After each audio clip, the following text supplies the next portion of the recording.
खुमारवी के अंबेडकर भवन में हिमाचल प्रदेश अनुसूचित जाति, जनजाति, अन्य पिछड़ा वर्ग तथा अल्पसंख्यक संयुक्त संघर्ष मोर्चा के बैनर तले भारत रत्न बाबा साहेब डॉक्टर भीमराव अंबेडकर जी की जिला स्तरीय जयंती जिला प्रधान सीताराम कौंडल की अध्यक्षता में बड़ी धूमधाम से मनाई गई।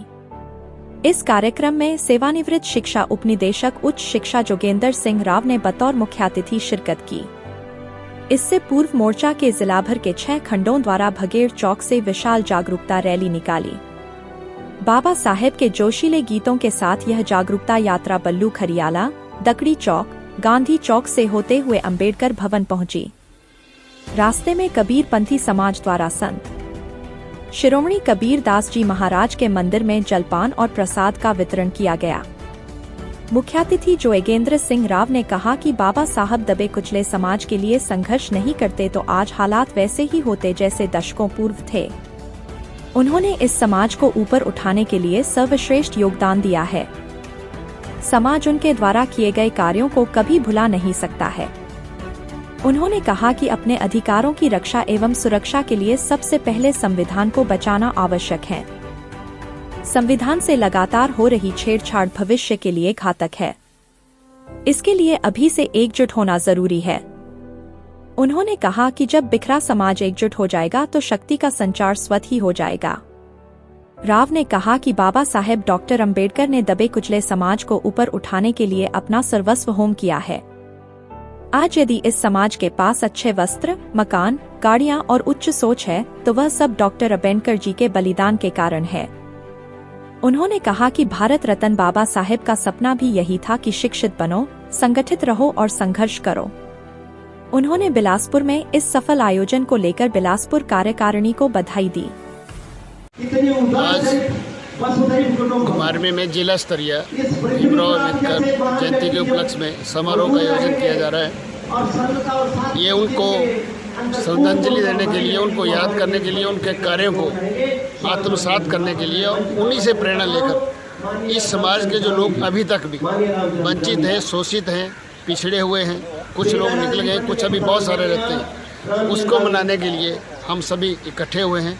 इन लोगों ने हमारे लोगों ने मुझे आज इसमें मुख्य अतिथि के रूप में बुलाया। मैं यहाँ उपस्थित हुआ हूँ। बहुत अच्छा इन्होंने स्वागत किया। मैं इनका आभारी हूँ। और बाबा साहब जो महिलाओं के लिए, बाबा साहब केवल एक वर्ग के नहीं हैं, उन्होंने भारतवर्ष का संविधान लिखा और भारतवर्ष में उस वक्त इतनी कुरीतियाँ थी, महिलाओं को जो सम्मान नहीं मिल रहा था, वोट का अधिकार नहीं था, वो उन्होंने दिलाया। बाकी ये जो अनुसूचित जाति, जनजाति, ओबीसी, अल्पसंख्यक, इनके लिए जितने भी कार्य किए हैं उनको शब्दों में बयान करना असंभव है, क्योंकि उस वक्त जो संपन्न देश थे उनमें भी ये जो कुछ वर्ग थे, जैसे अमेरिका भी था, उसमें भी श्वेत अश्वेत अभी तक उनको भी आज़ादी के बाद 90 साल लगे। मुझे भी अभी भी महसूस हो रहा है, मैं भी शिक्षा विभाग से इतनी लंबी नौकरी के बाद सेवानिवृत्त हुआ हूँ, तो मैंने भी महसूस किया है कि इन वर्गों के साथ अभी भी हमारे जो दूसरे वर्ग के भाई हैं, हालांकि सभी नहीं हैं, अभी भी वो उस दृष्टि से नहीं देखते जिस दृष्टि से इंसान को देखा जाना चाहिए।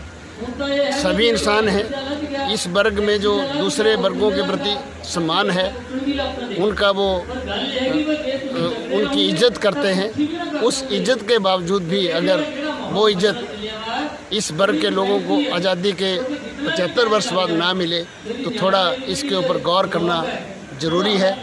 हम सभी से निवेदन करेंगे, सभी वर्गों से, कि मिलजुल कर भारतवर्ष के संविधान की हम रक्षा करें। जैसे सुना जा रहा है, चाहे व्हाट्सएप पे देख लो और माध्यमों से, कई पार्टियों के तो जो पदाधिकारी हैं, विधायक हैं या लोकसभा के सदस्य हैं, वो भी संविधान को एक खेल समझते हैं। अगर इस संविधान को के साथ छेड़छाड़ की गई तो ये भारतवर्ष के लिए अच्छा नहीं है। भारतवर्ष का जो बहुसंख्यक जो मूल निवासी हैं, जो शुरू से यहाँ रह रहे हैं, अगर उनके हकों को नहीं दिया गया और संविधान के साथ छेड़छाड़ की गई तो इसके लिए संगठित होकर आगे बढ़ने का पूरा प्रयास किया जाएगा। तन मन धन से इसके इन ऐसी शक्तियों के साथ निपटा जाएगा और इसको किसी भी तरीके से बदलने की इजाज़त नहीं दी।